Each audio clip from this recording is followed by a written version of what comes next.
It's been 21 years since the release of the original Metal Gear Solid 3 on the PlayStation 2, and while the series has greatly evolved since then with sequels and spin-offs, Snake Eater is always in the conversation about which one is truly the best. From its memorable characters like the Boss, the Fear, Ava, and Naked Snake himself, to the distinct and exotic locales, to the many Easter eggs and in-jokes, regardless of which Metal Gear you prefer, you can't deny that the third mainline game in the Solid legacy made an impression that still carries weight to this day. So when I first heard that Konami was developing a remake or a remaster or whatever it is, I was of course a bit skeptical, especially since this was coming off their infamous fallout with series creator Hideo Kojima. But Metal Gear Solid Delta Snake Eater is now out, and since I've been experiencing it over the last week, I felt it was time to share my thoughts with you, because if I've never said this before, Snake Eater is one of my favorite video games of all time, so I was nervous about what would be changed and what would stay the same. So load up your backpack and grab your calorie mates and cigars, because it's time to feed on a tree frog.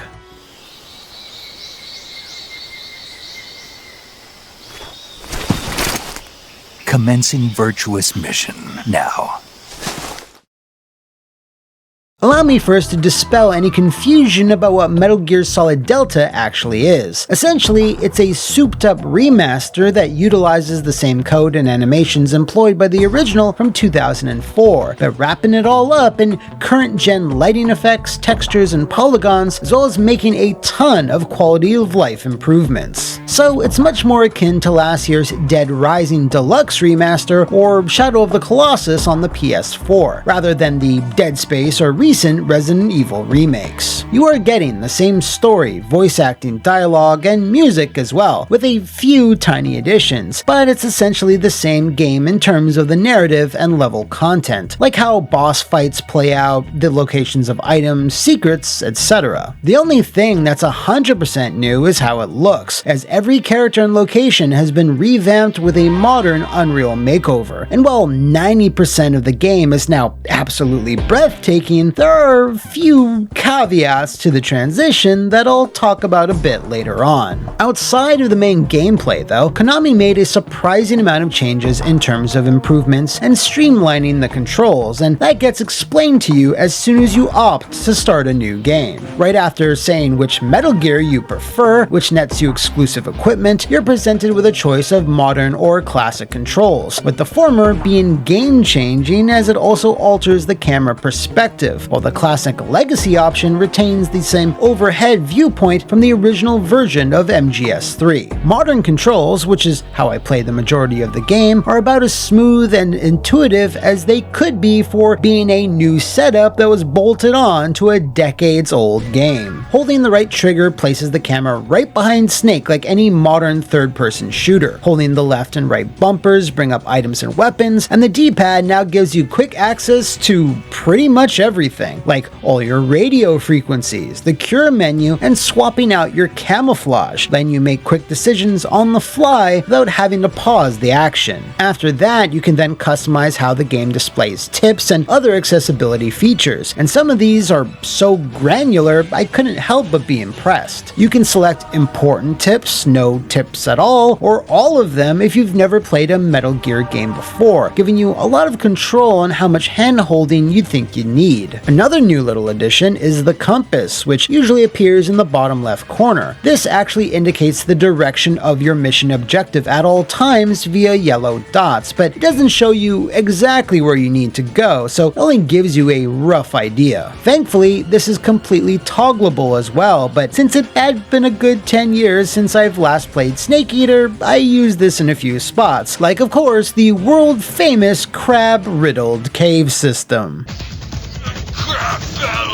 The other big addition to the control scheme, which I'm sure some of you will be very happy about, is the incredible power of walking slowly while staying moderately crouched. Yes, crouch walking, which was exclusively locked to the 3DS version of Snake Eater for a while, is now officially in here. And also, yes, it makes sneaking and stalking that much easier. This, by itself, is enough to recommend Delta to pretty much everyone, from new players to the most hardcore of veterans. And was absolutely one of the smartest choices Konami made on this project. That's still not everything. Snake vs. Monkey was added in as a minigame accessible from the main menu. There's a ton of new camos and items depending on what version you opt for. The guy's Savage Nightmare, now developed by Platinum Games, becomes playable from the main menu as well. And finally, the cutscene viewer / secret theater returns from MGS3 Subsistence and unlocks when you've cleared a game, but with one extra little wrinkle. Earning the jokey secret theater videos is now tied to the gameplay, as certain enemy soldiers hold film reels on their person, which you then need to hold them up for to collect. Thankfully, you can physically see them on their uniforms, but if you knock them out or kill them inadvertently, the film reel goes flying and you lose your chance to grab it. But you can easily just restart from where you left off with Delta's last big improvement, which is reloading autosaves. Every time you enter a new area, a quick autosave is made, and since MGS3 is already mostly made of chunk-sized sections, if you mess up for any reason, you don't wind up losing all that much progression. However, in the original PS2 and even the later HD releases, reloading a save was always an ordeal, as you needed to quit out to the main menu, watch the opening logos, and then have to wait through some not insignificant load times. In Delta though, it's almost instantaneous, so if you're trying to collect all the film reels or you're doing a pacifist run, it's a snap to just start over and try again. There's a few other tiny bits and bobs I want to highlight here though before I get into what I liked and what I didn't like about all the changes Delta has seen. Much like the Demon's Souls remake, Konami has seen fit to add new CQC takedown animations, as the original game only really had that one flip, but here there's several more throws that look quite good and give CQC a little bit more variety. I also noticed a few very tiny new voiceover additions, specifically for anything that might be considered outdated, like the fact that Paramedic, movie fan she is, used to tell Snake that 2004 would be the 50th anniversary of Godzilla's film debut, but now that's been updated to 2024, making it his 70th birthday. I'm assuming there's more things like this sprinkled throughout, but since there's hours of radio conversations, I wasn't able to find any others. Anyway, I think that gives a good general summary of exactly what you're getting with Delta, the old game you remember with a very elaborate fresh coat of paint. Now, let's discuss which of these changes worked for me and which didn't. Obviously, the core game is just as it was, and with my personal favorite story in the Metal Gear saga as the center, it's still just as compelling, dramatic, and with a perfect amount of quirkiness Kojima is known for. You're afraid of vampires, aren't you? Just a stupid made-up legend,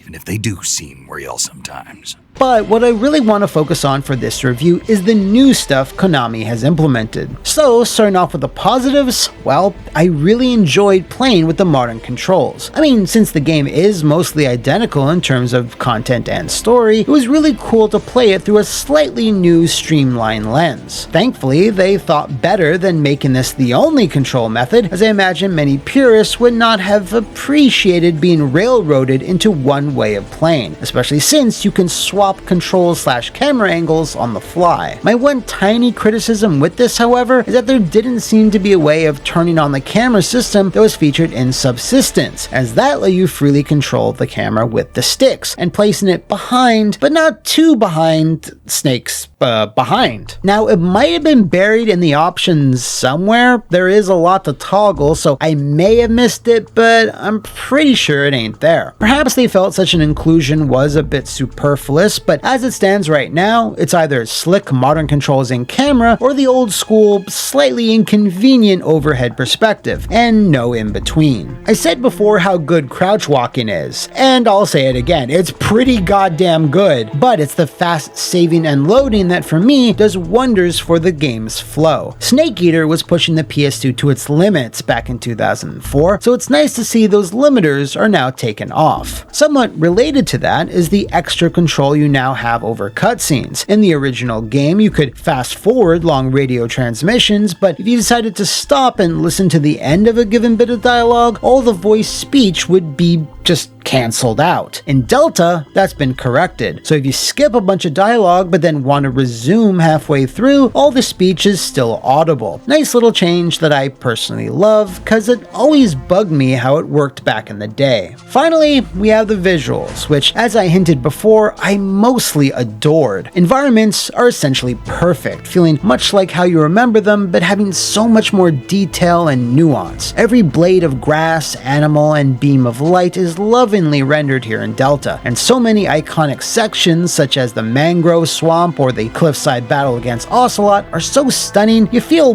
like you're actually really there. This, however, is now where I'm going to smoothly transition into the few things I'm not so hot on for this new version. While I love the environments and the flora and fauna, I'm very 50-50 on the makeovers that all the characters have gone through, as there are some who look exactly as I think they should, while others less so. Thankfully, the two most important players, Snake and the boss, I feel look great, still retaining the vibe of the character you have in your head while bumping up the graphical fidelity and detail to the level you'd expect. A lot of the side characters are pretty faultless too. Major Zero, Paramedic, Sokolov, the Cobras, I have no issues with any of them. However, Volgin and Ocelot look really off to me, with Mr. Meowy Pants being the worst of the two.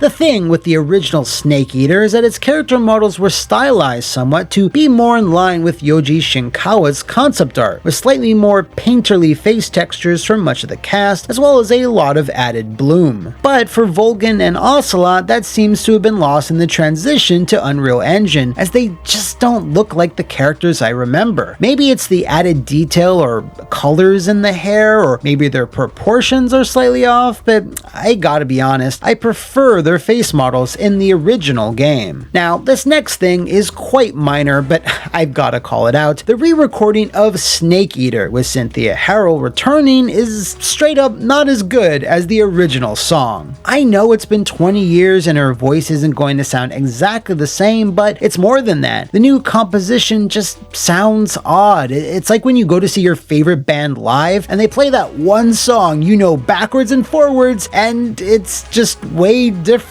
You know, it just hits your ears wrong. I have no idea why they couldn't have just remastered the original track and let you toggle between it or the new version, but yeah, there it is. I'm complaining about new music. Hey, play the old stuff! Finally, for this video, I played the Steam version, and it wasn't exactly the smoothest experience. I'd say 80% of the time, things were pretty rock solid, but randomly, both in gameplay and in cutscenes, it got pretty stuttery. For the graphical settings, I went with balance because the performance setting looked a bit too rough for me. And yeah, that still wasn't optimal. I tried tweaking things back and forth, but I just couldn't find that magic combination of settings. And even when things were running smoothly, I would sometimes see a weird warping effect surrounding Snake that was moving quickly through the jungle, and other times not. Also, during my initial playthrough, I went through 3 different crashes. Thankfully, with the autosave and how the levels are sectored off, I never lost more than 5 minutes of progress. But yeah, that's about it for my gripes. I mean, in a perfect world, this also would have shipped with a gallery feature that contained all of Maddie's Snake Eater comics, but you know, you can't have it all. Ultimately, I think Konami did the right thing here. If they did make a full built from the ground up remake and added tons of new story and dialogue without Kojima's involvement, yeah,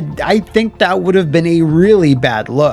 So they remained respectful instead, tweaking certain things that, to be fair, needed tweaking, but letting the characters and story stand on their own, while making sure to credit the original creators in the opening titles. Overall, I would recommend this to Metal Gear fans new and old, with the caveat that you're mostly getting the same game you remember, but with lots of new bells and whistles. There's been no day one patch or anything yet to address those technical issues I mentioned, but if you are on PC, maybe you might want to wait a week or two to see if things get ironed out a little bit more. With all that said though, I proudly award Metal Gear Solid Delta Snake Eater 4 Big Boss medals out of 5. And that's it for me, fellow patriots. If there's any new games coming out in the rest of this year that you'd like me to review, shout them out in the comments below or over in the sweltering jungle that is my social media. I'm Matt McMuscles, and I'll see you next time.